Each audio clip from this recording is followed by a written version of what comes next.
चक्षु का बता रहे हैं। रूपोपलब्धि साधन इंद्रियम चक्षु, रूप के उपलब्धि के साधन भूत इंद्रिय का नाम चक्षु होता है। इस पर जो उपलब्धि शब्द बार बार आ रहा है, इस पर विचार हम अंत में करेंगे जब मन का लक्षण आएगा, है ना। वहां भी कहेंगे सुख दुख उपलब्धि साधन इंद्रिय मना बोलेंगे। सब जगह उपलब्धि आ रहा है, क्यों उपलब्धि कह रहे हैं? इतना कैसे रूप ज्ञान साधन कहो, रूप ज्ञान का साधन, ऐसे क्यों नहीं कहेंगे? ज्ञान शब्द लाघव होता, उपलब्धि 4 अक्षर है, ज्ञान 2 अक्षर है। लक्षण में भी नियम है ना, जितनी कम अक्षर हो उतना लाघव मानी जाती है। जैसे वैयाकरणों में नियम है, अर्धमात्रा लाघवेन पुत्रो सो मन्यंत वैयाकरण, आधी मात्रा भी कम बोलना पड़े, कम लिखना पड़े, उस पुत्र के जन्म के बराबर खुशी होती है वैयाकरण को। और आप 4 अक्षर बढ़ा के बोल रहे हो, मतलब का कितना गौरव काम कर रहे हैं। कोई फायदा तो होना चाहिए, है ना। अधिकस्य अधिकम फलम, आप अधिक शब्द प्रयोग कर रहे हैं, इतनी मेहनत कर रहे हैं, फायदा क्या है? कई बार लोग हमें कहते हैं आप पढ़ाते हो, इतना जोर लगा देते हो, इतनी शब्दों को प्रयोग करते हो, इधर उधर करके समझाने घुसाने की कोशिश करते हो, फिर भी किसी अकल में घुसती नहीं, तो आपका प्रयास करके फायदा क्या? तो हम कहते मास्टर का काम है कोशिश करना, फायदा नहीं देखता मास्टर, प्रयास ही कर सकता है। भले हम गौरव प्रयास कर रहे हैं, इन्हें गौरव भी कहीं ना कहीं जाके लाभ जरूर देगा। दूरगामी दृष्टि हम रखेंगे, वर्तमान में नहीं, कि सुना हुआ चीज व्यर्थ नहीं जाए। वो शब्द के संस्कार तो पड़ेंगे अंदर, भले आप समझ में नहीं आवे, ग्रहण ना आवे, कई बार अनुभव न आवे, कभी ना कभी वो काम करेगा। उस दृष्टिकोण से हम लोग मेहनत करते हैं। लेकिन यहां पर भी जब ज्ञान शब्द से भी काम चले, उपलब्धि क्यों प्रयोग कर रहे हो, इस पर विचार बाद में करेंगे, पहले सब लक्षण निपटा लेते तब। रूपोपलब्धि साधन इंद्रियम चक्षु, रूप की उपलब्धि के साधनभूत इंद्रिय को चक्षु कहते हैं। और कहा रहता है कृष्ण ताराग्रवर्ती, आगे आंख में विद्यमान जो कृष्ण तारा, एक काला सा गोल सा पुतला है, उस काला पुतले का बीच में एक विलक्षण चमक है। तो ताराएं जैसे दिखे ना, वैसे ही एक दिखता है। उसके अग्रभाग में घुसो, उस छेद में घुस जाओ, वो छेद है वहां, और वो जो चमक दिख रहा है वहां कोई तारा थोड़ी लगी हुई है, अंदर से जो किरण बाहर आ रहे हैं वो किरण वैसे चमक रहे हैं, वो किरणों के कारण से अंदर से किरण निकल रहे हैं, वो छेद है। डॉक्टर लोग उस छेद में वो डालते हैं, एक पतला सा वो डालते हैं, इसके अंदर घुसा, छेद में अंदर घुसा देते हैं, परीक्षा होती है। हमारे हुए ना, हमें पता है ना, सब देखा है ना बना। जब ये आंख खराब हो गया, बिल्कुल लब दिखते ना ठीक से उसमें पूरा, तो इसमें वो डालते थे, देखते थे। और ब्लड प्रेशर भी नापते हैं, इसकी भी ब्लड प्रेशर अलग होती है, पूरे बॉडी का अलग है, इसका ब्लड प्रेशर अलग ढंग से नापी जाती है, अलग मशीन है इसकी। यहाँ कितना, दोनों में बहुत फर्क थी। 11-12 में कुछ संख्या उन्होंने रखी है, उसके अंदर होना चाहिए, और इससे 20 से ऊपर थी। उन्होंने कहा इसके ब्लड प्रेशर इतने हाई हो चुके हैं, हम इसको बचा नहीं सकते। तो ये सब तरीका होते हैं। उच्छेद है, यहाँ उच्छेद का अग्र भाग में चल गया, जहां उच्छेद शुरुआत है वहां इंद्रिय होता है। और वो जो है वो मानसिक पिंड है, वो जिसमें इंद्रिय है वो आगे पीछे हो जाती है। बीमारी यही है, इधर आ गया दूर का चीज दिखता नहीं ठीक से, पीछे हट गया नजदीक का दिखता नहीं ठीक से। तो उसको सही दूरी बना के आप कांच की तरह बनाते हैं उस दूरी को, कांच के माध्यम से विभिन्न प्रकार के पावर के कांच इसलिए पहना जाता है। और यदि पुतलाई बिगड़ जाए तो क्या कर लेंगे? रेटिना बोलते हैं उसको, ऊपर के विशेष पर्दा होती है, वही बिगड़ गई आपकी, वही जल गया, बोलो स्कार बोलते, मैंने जल के कोयला जैसा हो गया, और उसको ऑपरेशन नहीं कर सकते। फिर जो अभी थोड़ा बहुत इसको मदद कर रहा है ये, वो भी नहीं करेगा। इसे में क्या ऑपरेशन नहीं करना, कुछ नहीं कर, जैसा वैसे दवाई डालते रहना, जितनी बच जाए, जितने दिन चल जाए, ठीक है भाई। दवाई डालते रहते हैं बीच बीच में, जब बनना तो भी वो भी भूल जाते, रोज डाल भी नहीं पाते। बहुत ज्यादा तकलीफ होता है, उस समय 2-3 दिन लगाए थे, तकलीफ हो रही इसलिए डालो भाई। अब क्या करें, पढ़ने नहीं दे रहा है तो डालना पड़ जाता है, इसीलिए। अब पढ़ने लगे तो फिर ध्यान ही नहीं देता उस पर। नित्य डालने से शायद काफी ठीक भी हो जाए। एक कृष्ण ताराग्रवर्ती है वो इंद्रिय, तच्च तेजसम, और यह चक्षुरेंद्रिय तेजस है। क्यों? रूपांश पंचसु मध्य रूप से ही अभिव्यंजक प्रदीपवत, रूपादि 5 में से रूप का ही वो अभिव्यंजक है, दीपक के समान। क्योंकि पहले व्याप्ति बना चुके हैं, जो इंद्रिय जिस विषय को ग्रहण करता है, जिस गुण को ग्रहण करेगा, वह इंद्रिय उस गुण युक्त द्रव्य ही से बना हुआ माना जाएगा। कहा था ना व्याप्ति, इसी के आधार पर बोल रहे हैं। वो व्याप्ति पर फिर विचार आगे में होगा दोबारा।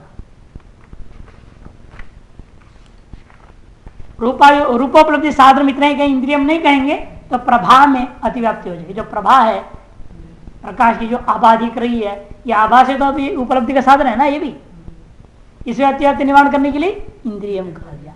केवल इंद्रियम कहेंगे फिर ग्रहण आदि में अतिव्याप्ति हो जाएंगे, इसे रूपादि उपलब्धि साधन कहना पड़ा। ऐसा पदकृत सब जगह आपको समझना है। स्पर्शोपलब्धि साधन इंद्रियम, स्पर्श की उपलब्धि का साधनभूत इंद्रिय का नाम तो इंद्रिय होता है। वो कहाँ रहता है? वो सर्व शरीर व्यापी। सर्व शरीर में पूरे चमड़े में, अंदर बाहर सब जगह चमड़ा ही है। मांस भी एक तरह के चमड़े का विशेष रूप है। सारी चीजें ही परत परत निकलती है, इसलिए कई बार आप देखते अंदर भी है, इसलिए अंदर भी महसूस होता नहीं, इसलिए गर्म ठंडा महसूस होता है, छू देता है, कोई चीज भी चुभता है, अंदर दर्द भी, सब कैसे महसूस हो रहा है? अंदर भी व्याप्त है। तब तो वायवीय, और यह केंद्र कैसा है? वायवीय, वायु का कार्य है। क्यों? क्योंकि रूपादि पंचसु मध्य स्पर्श से विव्यंजक, रूपादि 5 के बीच में से स्पर्श का विव्यंजक होने से दृष्टांत क्या हो गया इसके लिए? कहते अंग संगी सलिल शैत्य विव्यंजक व्यजन वातवत व्यजन पवनवत। अंग संगी सलिल, जैसे गर्मी के दिन में क्या करते हैं लोग पता है? हम भी करते हैं, सभी करते हैं। नहा लेंगे, नहा करके पंखे के नीचे खड़े हो जाएंगे, पोछेंगे नहीं, पोछ करने से क्या फायदा? नहा लो गर्मी के दिन में और पंखे के नीचे खड़े हो, ठंडा होता है, बढ़िया लगता है।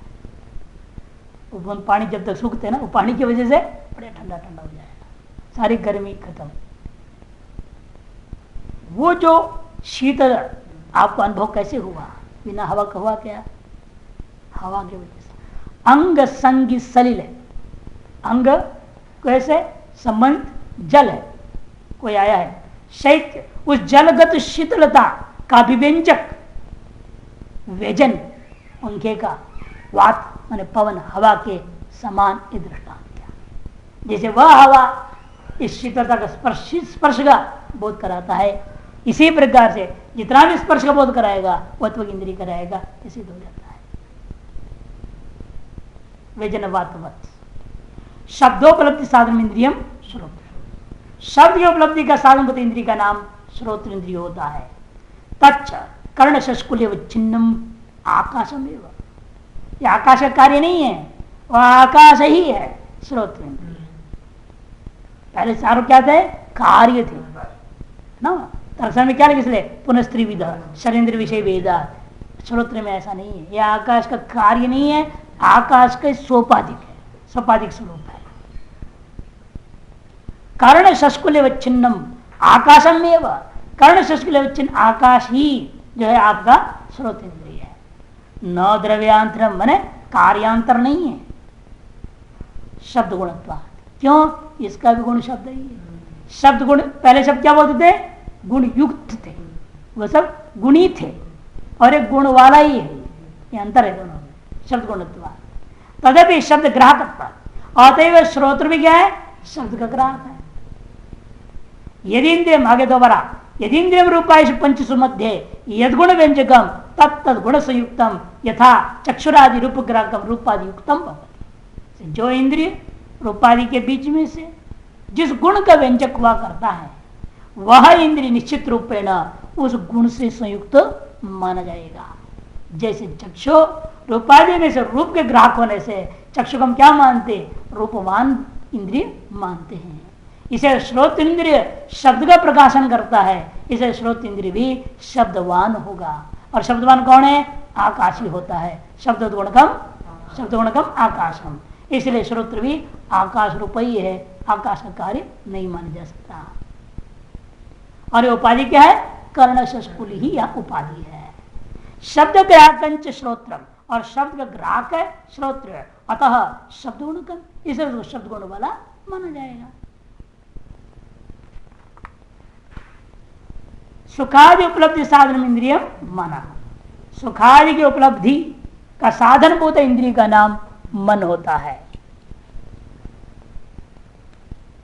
तच्च अणुपरिमाण, और उसका परिमाण कितना है, लंबा चौड़ा है। कोई मन को व्यापक मानते हैं, कुछ वेदांती भी व्यापक मानते हैं, मीमांसक भी मन को विभू मानते हैं। इसलिए इनको स्पष्ट करना पड़ रहा है, हम तो मन को अणु मानेंगे। कारण क्या है और रहता कहाँ है? कहते पहले रहते का उसके जवाब दे रहे हैं। जैसे सब जगह बोलो कृष्ण ताराग्रवर्ती है, नासाग्रवर्ती है, यहाँ कहाँ है ये? कहते हृदय अंतर्वर्ती, आपके हृदय के भीतर में रहता है। और अणु क्यों मानते हैं? युगपत ज्ञान उत्पन्न नहीं होता है, एक बार एक ही ज्ञान होता है। पहले विचार सांख्य में आया था, नियम है, सभी दर्शन लगभग अधिकतर ये मानते हैं एक बार एक ही ज्ञान क्यों नहीं होता, क्यों होता? यदि मन व्यापक होता, सारे इंद्रियों से संबंध रहेगा, उसका मन का व्यापक है, जब सकल इंद्रियों का ज्ञान फट करना चाहिए एक साथ, इन कर नहीं रहा। हमारा अनुभव क्या है, एक बार एक ही इंद्रिय के ज्ञान और क्रम से ही कर रहा है। लगता तो है, जब आप देख भी रहे हैं, हमको सुन भी रहे हैं आप, है ना, कई बार होता है आप सुन भी रहे, लिख भी रहे हैं आप, लगता है सब काम एक साथ हो रहा है। नहीं, वहां मन इतना तेज से भाग रहा, फटफट फटफट भागते रहता है इधर उधर, सब इंद्रियों से कट कट कट भागते काम करते रहता है। कभी कभी स्लिप हो जाता है, आप भी देखते हैं, जब स्लिप होता है माइंड तो गड़बड़ हो जाता है, ठोकर खा जाता है आदमी। चलते होते माइंड स्लिप हुआ तो जरूर ठोकर खाएगा, एक्सीडेंट हो जाएगा। खाते खाते माइंड स्लिप हो गया तो अपने जीवा को काट लेगा। ये सर्वानुभव सिद्ध बात है। इसलिए इनका कहना है कि भाई मन व्यापक हो नहीं सकता, वो अणुपरिमाण वाला है। तच्च अणुपरिमाण हृदयांतरवर्ती। अब विचार करेंगे सारी बातें, हो गया 6 इंद्रियों का विषय खत्म हो गया, इंद्रिय प्रकरण खत्म कर दे एक तरह से। इसे विचार किया जाए, सुखादि साधन इंद्रियम, सुखादि ज्ञान साधन इंद्रियम न कह करके उपलब्धि साधन इंद्रियम क्यों कह रहे हैं? उससे भी पहले हम जाएंगे, पदकृत कर लेते हैं मन का। इंद्रिय क्यों कहा आपने? सुखादि पद नहीं रखेंगे, इंद्रिय मनः कह दो, तब इंद्रिय क्या है? चक्षुरादि में भी है इंद्रियत्व, उसमें लक्षण अतिव्याप्ति हो जाएगा। इसलिए आपको कहना पड़ेगा साधनम इंद्रिय मनः, साधन भूत इंद्रिय का नाम मन है।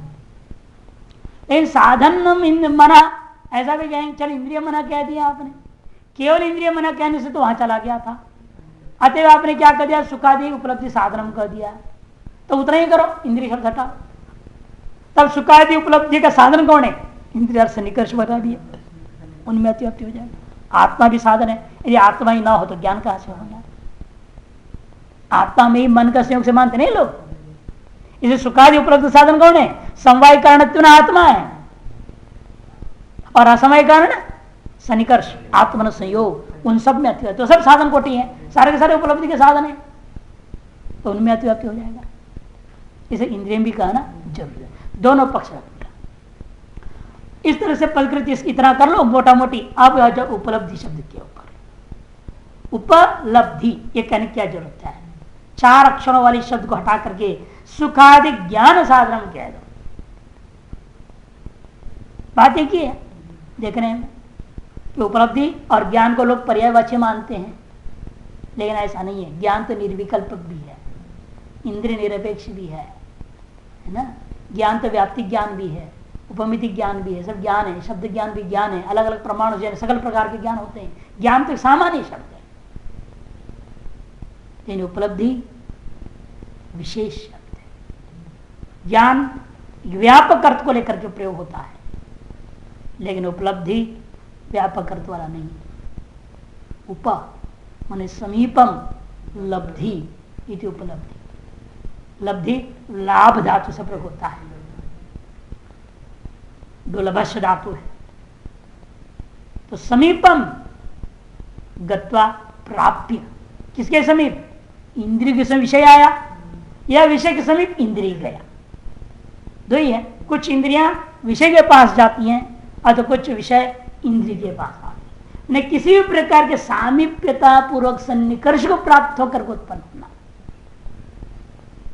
ऐसे कहने से अब अनुमिति आदि ज्ञान में अतिव्याप्ति नहीं होगा कि वहां इंद्रियों के सामीप्य नहीं है, इंद्रिय सन्निकर्ष संबंध वहां बिल्कुल नहीं, ये केवल प्रत्यक्ष में आ गया। क्यों? ज्ञान कहने से अनुमिति ज्ञान भी जो प्रत्यक्ष नहीं है ना, उपमिति ज्ञान भी जो प्रत्यक्ष नहीं है, शब्द ज्ञान भी प्रत्यक्ष से भिन्न है। जैसे ज्ञान शब्द व्यापक था और उपलब्धि शब्द का अर्थ ऐसे निकला उप समीपम प्राप्य, लब्धि लाभ, किम लाभ? ज्ञान ग्रहणम भवति, ग्रहण हुआ, विषय का ग्रहण होना, विषय का ज्ञान होना, समीप प्राप्त करके होना। ऐसे कहने से साक्षात्कार उपाय लेना पड़ेगा। इसे मैंने क्या कहा था, उपलब्धि शब्द प्रयोग नहीं किया था वहां तर्कसंग्रह, सुखादि साक्षात्कार ज्ञानम मना, ऐसे कहा था है कि नहीं? इसलिए यहां मैंने उपलब्धि सब जगह प्रयोग कर दिया, बल्कि सब 6 जगहों में 6 प्रत्यक्ष है, इसे 6 के लिए उपलब्धि शब्द प्रयोग कर दिया। अतएव मन जो है जब पूरी तिथि में नाड़ी में जाता है, न्याय दर्शन की कुछ विशेषताओं को समझ लेना। न्याय दर्शन में सुषुप्ति अवस्था में कोई भी ज्ञान नहीं माना जाता है। सुषुप्ति अवस्था में ज्ञान की उत्पत्ति बिल्कुल नहीं होती है। क्यों? सुषुप्ति अवस्था में ज्ञान हृदय से निकल गया, निकल करके पूरी तिथि नाड़ी में चला जाता है।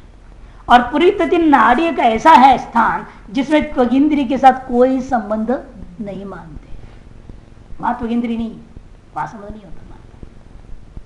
और सकल ज्ञान के प्रति त्वक का साथ स्पर्श, त्वगिंद्री के संबंध एक सामान्य कारण माना है। चमड़े के साथ संबंध, चर्म संयोग, ये सभी चर्म है। ये जो भी इंद्रिया, बाकी सारी इंद्रिया भी क्या है? चमड़े की ही है। इसलिए सकल ज्ञान के प्रति सामान्य कारण आपने त्वक स्पर्श संयोग माना है, उसमें अत्यंत निवारण करना है हमें। इसलिए कहना पड़ा है यहाँ पर सुषुप्ति आदि में जब ज्ञान ही नहीं उत्पन्न होता है, वह मन नहीं रहता, इसीलिए नहीं होता है। फिर वह सुख का अनुभूति कैसे हुआ, क्यों कह सकता है? लेकिन वो केवल अनुमान करता है, वहां पर अनुभूति नहीं, प्रत्यक्ष नहीं है। कहने वहां अनुमान किया जाता है जगने के बाद, जिसलिए कोई दुख का अनुभूति वहां नहीं हुई थी, इसे सुख की कल्पना कर लेता है, स्वीकार कर लेता है। तो होता क्या है कुछ मालूम, कौन जाने, वहां तो अज्ञान से छाया हुआ है। सब अपनी अपनी तरीके से व्याख्या करते हैं सुषुप्ति की। श्रुति जो कहती वही सही है, श्रुति जो कहती वही सही है। बाकी जो भी सुषुप्ति का इसलिए बहुत विचार हुआ है, प्रधान को प्रसाद में याज्ञवल्क्य के संवाद में बहुत विचार आता है। स्वप्न जागृत सुषुप्ति तीनों की बहुत सुंदर विचार है वहां विस्तार होते हैं। उसके उत्पत्त्यर्थ जन्य ज्ञान मात्र के प्रति, जन्य ज्ञान मात्र के प्रति तंग मनस संयोग को कारण माना गया है।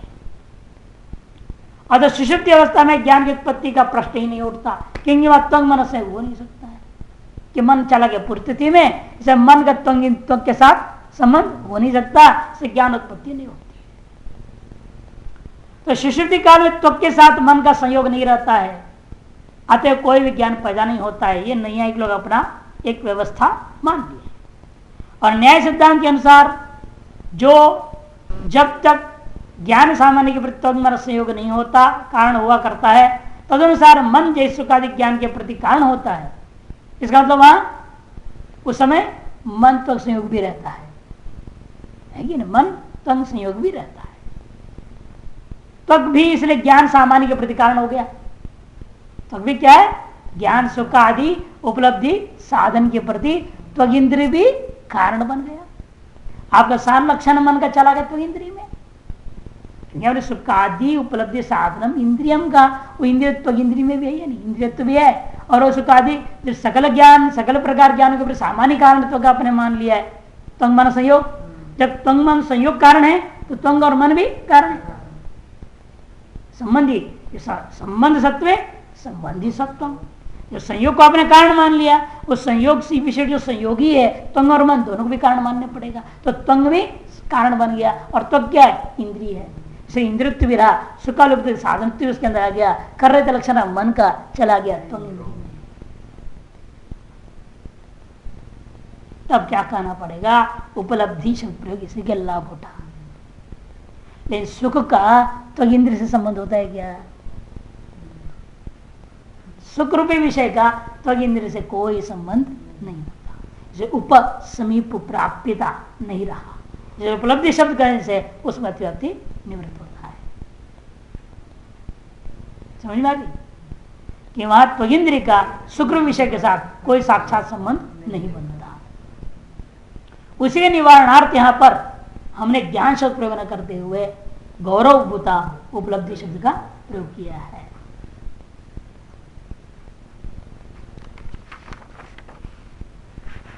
उप माने समीपम, लब्धि, लाभ किसका लाभ होना है? समीप आकर के ज्ञान का लाभ होना है। इसे लब्धि का लक्ष्यार्थ क्या लेंगे हम? ज्ञान। लाभ हुआ लब्धि का, जब आचार तो लाभ हुआ, क्या लाभ हुआ? ज्ञान लाभ हुआ। इंद्रिय के समीप विषय आया, विषय के समीप इंद्रिय गया, इसे क्या लाभ होता है? ज्ञान का लाभ होता है। इसे लब्धि का लक्ष्यार्थ क्या हो जाएगा? ज्ञान होगा। इसलिए उप समीपम प्राप्य लब्धिर माने ज्ञानम।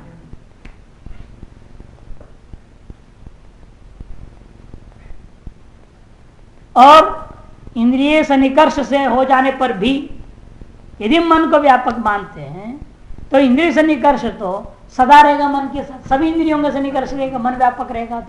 तो युगपत फिर ज्ञान होने लगेगा, यह आपत्ति है। युगपत सर्वेंद्रिय ज्ञान हम लोगों को होना चाहिए। यदि हमारा मन व्यापक है, सर्वेंद्रिय से संबंध है और सकल इंद्रियों का अपने अपने विषयों के साथ भी संबंध लगातार बना हुआ है ही, तो फिर एक कालावच्छेद देना सभी का इंद्रियों का विषय का ज्ञान हमें होना चाहिए। लेकिन ऐसा होता नहीं है। इसीलिए मन विभु, उन्होंने क्या कहा? मन, मीमांसकों का अनुमान है मन विभु है। क्यों? स्पर्श रहित द्रव्यत्वात्, कि मन में स्पर्श नाम का विशेष गुण नहीं माना उन्होंने। और उनके दृष्टांत के इसलिए स्पर्श रहित द्रव्य आपका आकाश है, काल है, दिग्ध है, उन सबको विभु माना कि नहीं माना? इसे व्याप्ति आसानी से पकड़ में आया उनको। यद्य स्पर्श रहित द्रव्यम तत्त विभु, जो जो स्पर्श रहित द्रव्य है, कि स्पर्श कहाँ है? चार में ही है, पृथ्वी, जल, तेज, वायु, चारों में स्पर्श है। इसे कोई भी विभु नहीं, सब परिच्छिन्न है। और बाकी सब आकाश, काल, दिग्ध, आत्मा, ये चार कहीं स्पर्श नहीं है, इस सबको विभु आपने माना।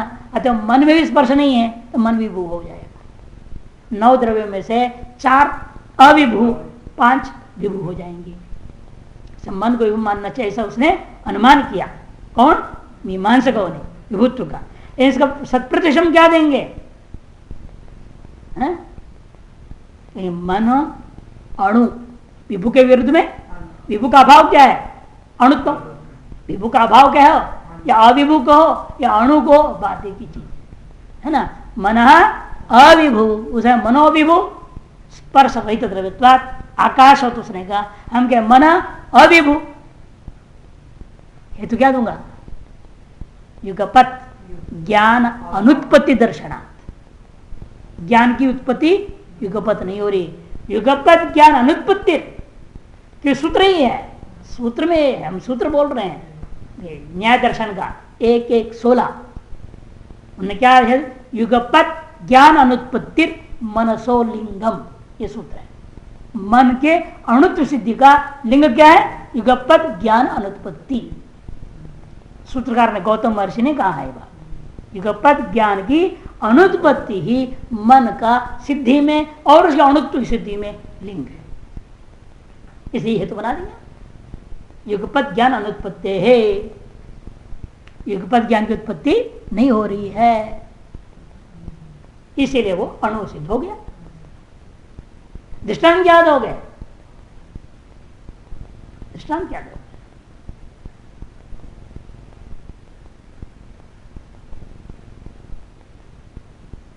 कोई भी परिचिन घटादि दृष्टांत बना दो, जो अभिभू द्रव्य कोई भी दे देना है, घटपटादि कोई भी दे दो, सब अभिभू है ना। वो भी सब क्या युगपत हमने सब ग्रहण करोगे क्या? युगपत सारे घट ग्रहण कर सकते हो?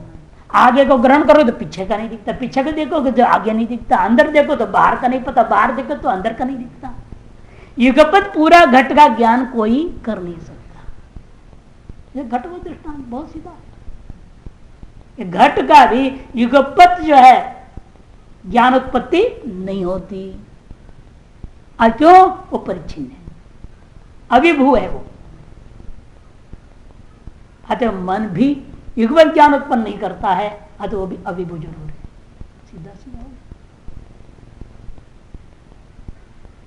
ये न्याय दर्शन का सिद्धांत है। इस तरह सत्प्रतिश के द्वारा मीमांसकों का अनुमान को खंडन करके इनके ने अणुत्व सिद्ध कर दिया है।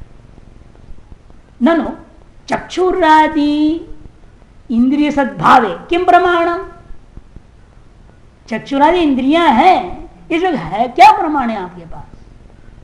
उच्चते अनुमान में वो प्रमाण, अनुमान से हम जान रहे हैं हमारे चक्षु ठीक ठाक है।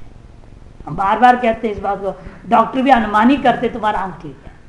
आप भी डॉक्टर पास जाते क्या करेगा? तो बैठो इधर, बैठो, एक कुर्सी ला किनारे बैठा देगा स्टूल पे और एक लाइट दबाएगा, वो अक्षर दिखते हैं उसमें, पढ़ो पढ़ो।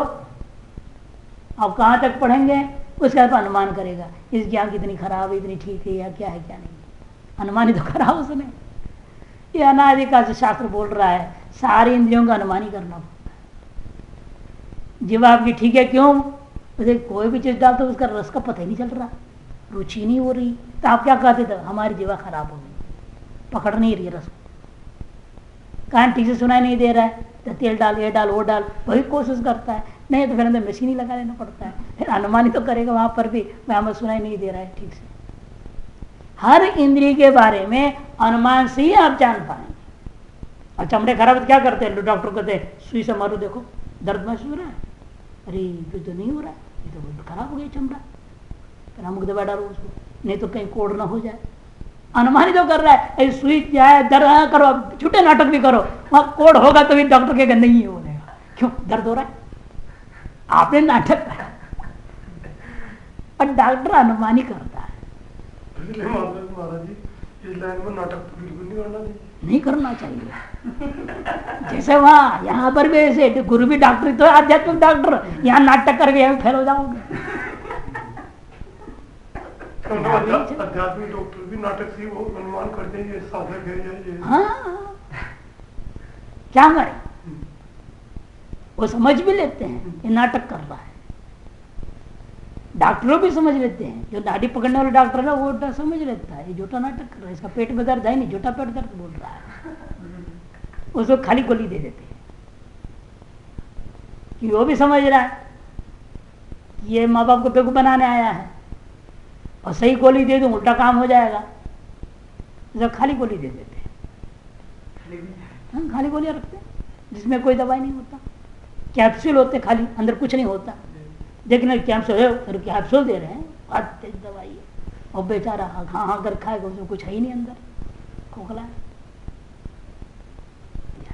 अनुमानम एवं तथा ही रूपादि उपलब्ध है, कर्ण साध्य क्रियात्मक छिद क्रिया। क्या अनुमान करोगे?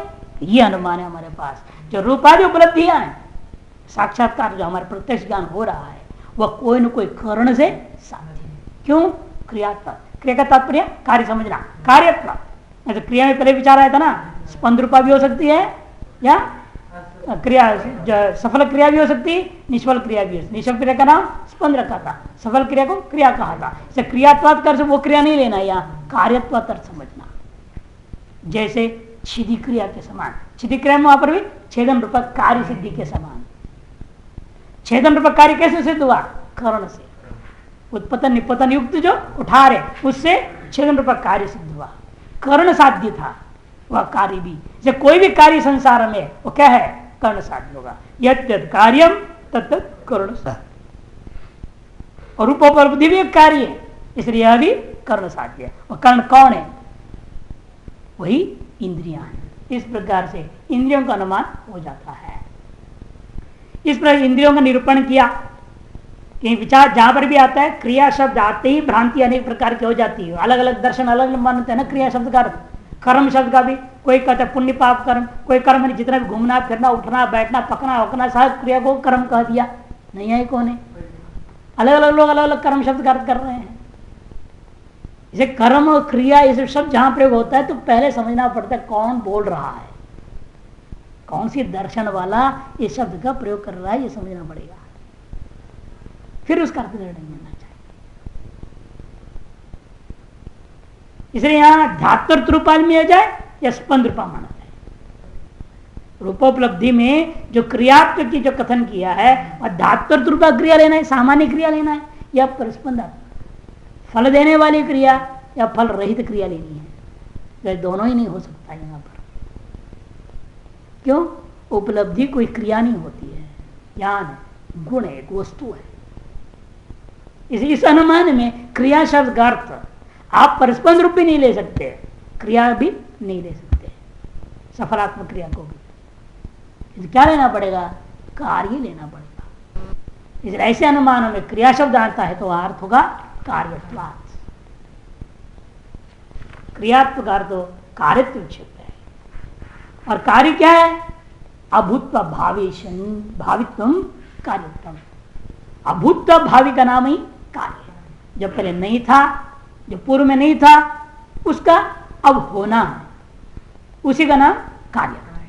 ऐसे मानने पर कहीं कोई दोष भी नहीं आ सकता, क्योंकि किसी प्रकार से पहले आपको घट का ज्ञान नहीं था, अब चक्षु से संबंध होने के बाद वो घट ज्ञान उत्पन्न हो गया आपके आत्मा में।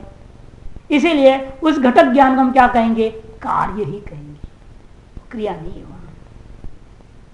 घटक ज्ञान के लिए दर्शन रूपा क्रिया हुई और उस क्रिया का साधन था चक्षु रूपा इंद्रिय। चक्षु कर्ण के द्वारा भी, क्योंकि बिना क्रिया का कोई कार्य भी नहीं होता।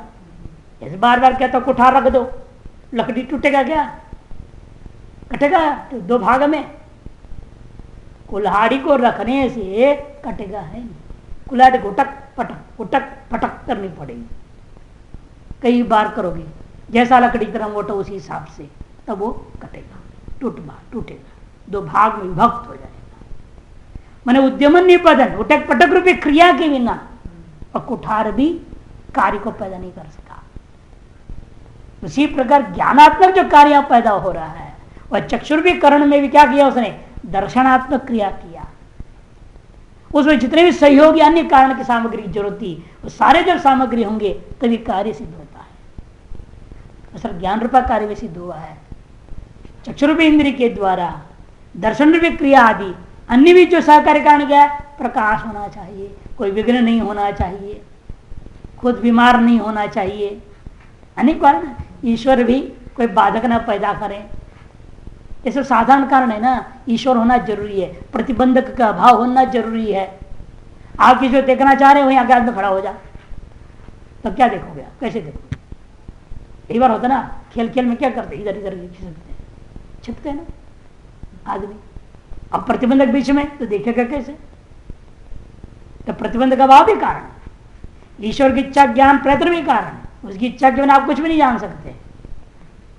वो चाह रहा है आप जाने तभी आप जान रहे, और नहीं चाहेगा तो नहीं जानेंगे।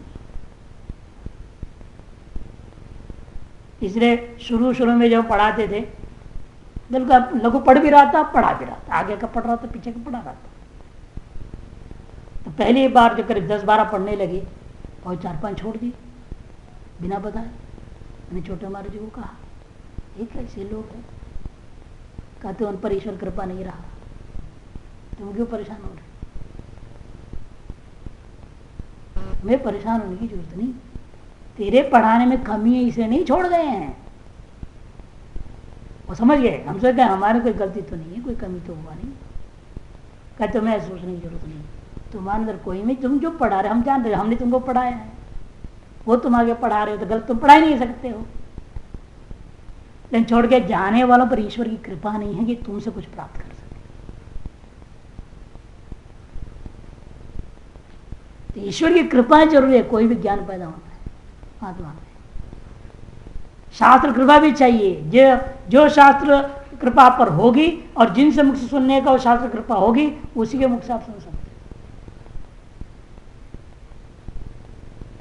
विद्या वृद्धि चतुष्टया, विद्या की वृद्धि 4 प्रकार से होती है। गुरु कृपा होना जरूरी है, शास्त्र कृपा होना जरूरी है, ईश्वर कृपा होना जरूरी है, आत्म कृपा होना जरूरी है। ये सारे सहकारी कारण विद्यमान हो तब ज्ञान पैदा होता है। इस अनुमान में हम ज्ञान को कार्य मान के बोलेंगे, और कार्य में जो कर्ण पकड़ रहा है, सामान्य अनेक कर्ण है, लेकिन कर्ण कौन है? तो वो इंद्रिय ही होगा। ऐसा रूपोपलब्ध है, रूपादि उपलब्ध है, कैसा है? कर्ण साध्य, कारण साध्य नहीं बोल रहे हम, कर्ण साध्य, कार्यत्वात् छिदी कार्यवत, छेदन रूपाजन कार्य के समान, ऐसे दृष्टांत दे करके इस अनुमान से हम इंद्रिय को सिद्ध करते हैं। तो इस पर 3 प्रमेय पदार्थ का विचार पूरा हो गया। पहला प्रमेय था आपका आत्मा, दूसरा शरीर, तीसरा इंद्रिय, और चौथा प्रमेय पदार्थ है अर्थ। उसका निरूपण करेंगे। ओम पूर्णमद